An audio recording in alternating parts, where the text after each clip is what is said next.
Hello internet book besties, welcome to my channel. My name is Emma and today I thought it would be fun to show you guys my very probably overly ambitious summer TBR.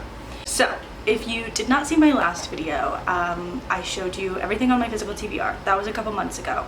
I am still trying to read everything on my physical TBR by the end of 2025. So most of the books that I want to read this summer come from here, but a few of them also come from the library or will be new releases or are rereads.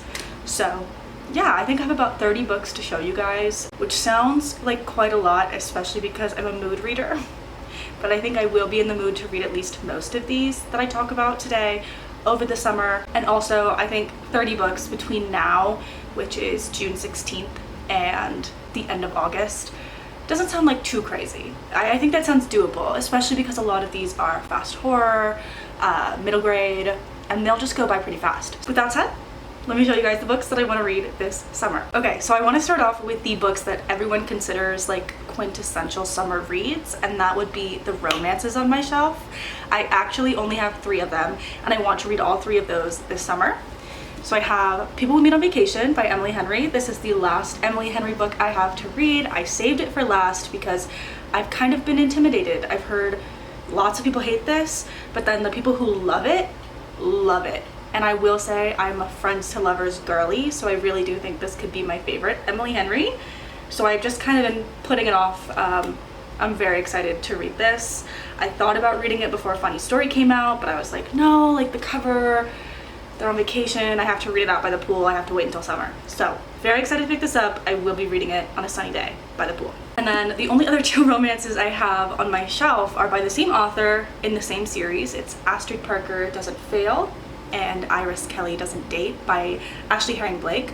I loved Delilah Green Doesn't Care so much. It's like probably my favorite romance book I've ever read. I personally like it even more than I like any of the Emily Henry books that I've read. I just loved it so much.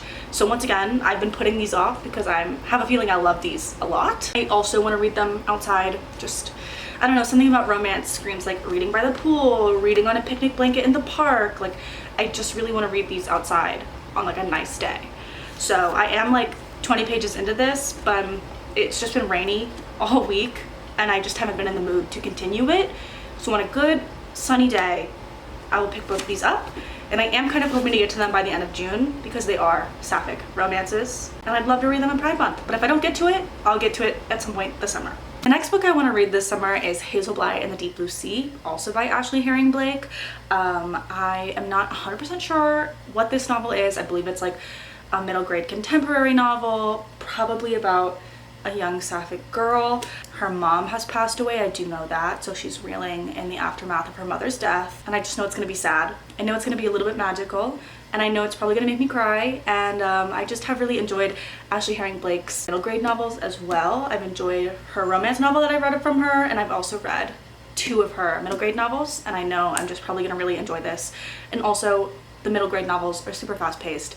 Usually I finish them within a couple days. So this will be maybe not a fun read, but definitely a worthwhile one, I think. The next book I want to read, because also it has a very pretty summery cover, it's Idol by Louise O'Neill. I am super excited for this one, but I haven't heard many people talk about it. All I really know is that it's about an influencer named Samantha Miller, and I know that she has like millions of fans. And eventually she writes like a story about her sexual awakening with one of her female friends from her younger years, but her friend remembers the night a lot differently. And I think it explores that. It probably explores like influencing and just like the influencing culture. I don't really know what else this is about because I really have not heard anyone talk about it, and the back does not give too much away. Kind of just says what I just said. So I am very excited to read this. I think it might be a little bit darker, but I kind of like that in most of my reads. You'll see some horror on this list as well. For some reason, I can't just read fluffy reads by the pool. I love a good romance, but it can't be all that I read, and I wish it could be sometimes, because truly, sometimes I read a book and I'm like, why am I doing this to myself? Why? Okay, so in that same vein of like reading darker books over the summer and just not being able to read light fluffy reads, I want to read Monstrilio by Gerardo Simano Cordova, and then I want to read Leech by here on Ennis. And I'm just very excited for both of these. They are, I believe, queer horror, both of them. I know that this one is about a family whose son passes away and they like turn him into a creature, giving like Frankenstein, also kind of giving Pinocchio, Guillermo del Toro's Pinocchio, where he like loses his son, the dad loses his son and rebuilds him as like a little wooden puppet, and then the puppet comes to life. This is what the synopsis of this is giving me. I don't actually know if that's what it'll be like, but I'm very excited to read this. And then I believe Leech, I actually don't know anything about this. I think it's like a horror sci-fi, and I know it's about like a genderless doctor. That's actually quite literally all I know. I don't really read synopses, and that has come to bite me in the ass quite a few times when I'm like reading a book and I'm like, I had no idea what it would be about this. It's like, you would have known if you had read the synopsis. But I don't want to read the synopsis. I want to go into this blind. So that's what I'm going to do. On a bit of a lighter note, I want to read quite a few Rick Riordan books this summer. I want to read his 20,000 Leagues Under the Sea retelling, which is Daughter of the Deep. Once again, I don't know too much about this. I just know that it's a retelling of like Jules Verne's novel, and I am very excited to get to it. I also want to read the entire Trials of Apollo series. I've actually never read this before, and I have the whole series just sitting on my shelf. I'm very excited to get to it, but to get to these, I do want to do a reread of the Heroes of Olympus series first. I reread the Percy Jackson series like at the beginning of this year, and now I've just reread The Lost Hero, so I'll be reading also the 4 other books in the Heroes of Olympus series this summer. They go by pretty fast for me. They're like long books, 500 pages, but seriously, I read them in like 2 to 3 days. I just fly through Rick Riordan's books. I love his books. They remind me so much of my childhood, and they just bring me so much joy. So I will be reading these this summer as like my fantasy of the season. I'm gonna limit myself to just a couple more off of my physical TBR, and then I'm gonna go to the new releases I want to read and the books I have out from the library. So I want to read Siren Queen by Nhi Vo. Once again, I'm sorry guys, I don't really know what most of these are about, to be completely honest with you. I know this is historical fiction, fantasy, sapphic. That's like all I need to know. I have read Nhi Vo's The Empress of Salt and Fortune and really enjoyed it, so I am looking forward to this. I really enjoy her writing style. I got to meet Nhi Vo at the Tucson Festival of Books last year, and that was really exciting and really fun. I got this book signed, actually. Let me show you. In my copy of Empress of Salt and Fortune, she wrote, "Thank you for thinking I'm funny," and I laughed at that and I loved it. Okay, and then the last book I'll say I want to read from my shelf, even though, I mean, I want to read all of these. If I could read all of these in 3 months, I would. The last book I'll talk about right now is Patricia Wants to Cuddle by Samantha Allen. This is a newer addition to my shelf. The only thing I know about this book is the quote on the front from Lily Wachowski, which says, "Well, I guess Bigfoot, lesbian, rom-com, mystery, horror is my new favorite genre." So much fun. That's all I needed to know. I bought the book. I'm very excited to read this. Sorry, I keep moving around the camera. I'm still getting used to this whole filming thing. This is just my second YouTube video. And then 3 books I currently have out from my library right now that I think I can really read this summer are Youth Juice by E.K. Sothway.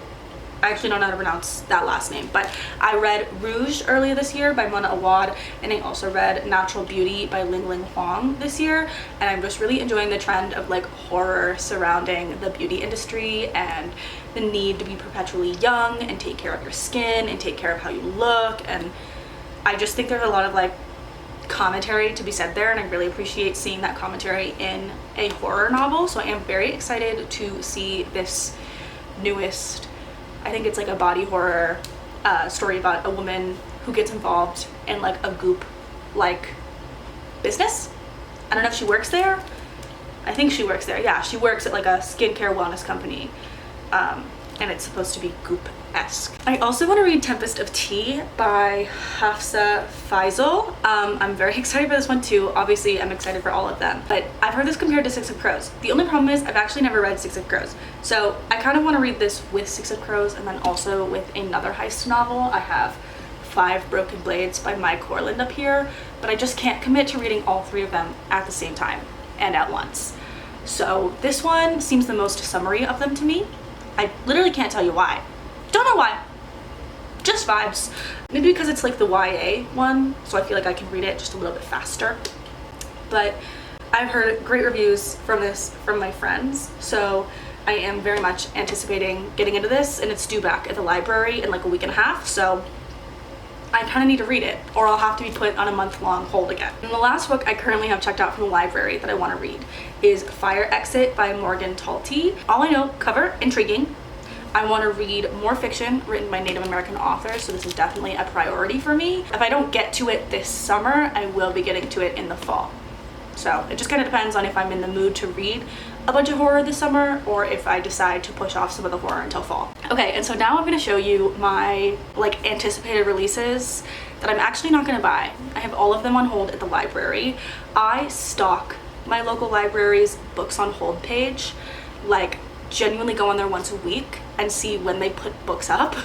And as soon as those books are up on there, I put in a request. I am like number 1 or 2 or 3 or 4 on most of these, and I will be getting most of these books on the week they come out. I did the same thing with Funny Story. I got Funny Story like 2 days after it was released. They just had to buy the book, make it ready for library consumption, and then I got it like 2 days later, and I read it from the library, and I didn't have to pay $30 for it. That was wonderful. Here are the anticipated new releases that I'll be getting from my library this summer. I'm going to be getting the new Riley Sager, probably at least by this weekend. It comes out this Tuesday, but it might take a while to process in the system, and we have a federal holiday, Juneteenth, on Wednesday.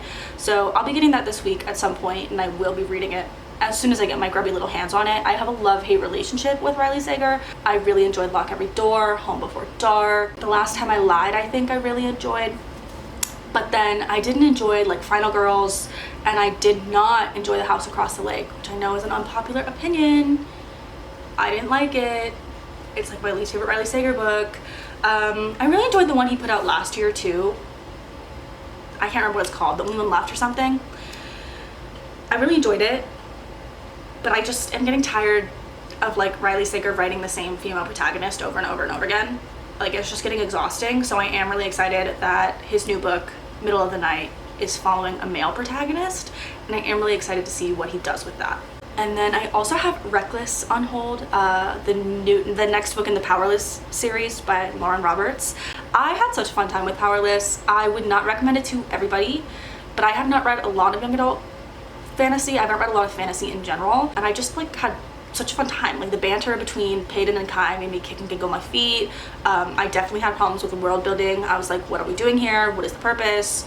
I have no idea what's going on.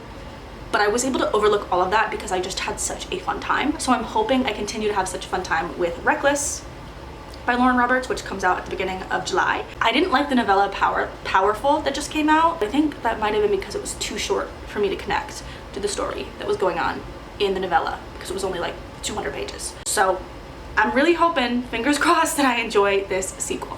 Oh, you know what? I also have to read from my shelf. I'm not gonna pull it out. The Brothers Hawthorne by Jennifer Lynn Barnes, because I have The Grandest Game by Jennifer Lynn Barnes out. And I actually am not quite sure if this is a sequel to that or if this is another book in the Inheritance Game series. And I'm too scared to look up the description because I haven't read The Brothers Hawthorne yet. But I will be reading that shortly, probably at the beginning of July. Okay, and then the last 2 books I have on hold that are coming out, I believe, this summer are I Was a Teenage Slasher by Stephen Graham Jones. I really enjoyed The Only Good Indians by him. I read it last year, one of my favorite horrors of all time. Had such a fun time with it. And then another horror I want to read that comes out at the end of June is The Eyes Are the Best Part by Monica Kim. I saw Books and Lala read it in one of her vlogs, and she had pretty good things to say about it. And she said, I believe that if you like revenge stories, like female revenge stories, you'll like it. And I do really enjoy female revenge stories. So yeah, I have that coming. Check it out.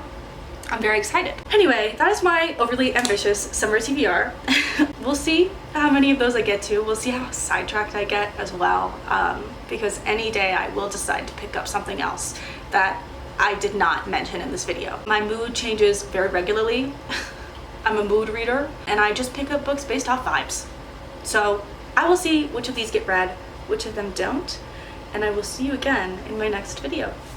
Bye!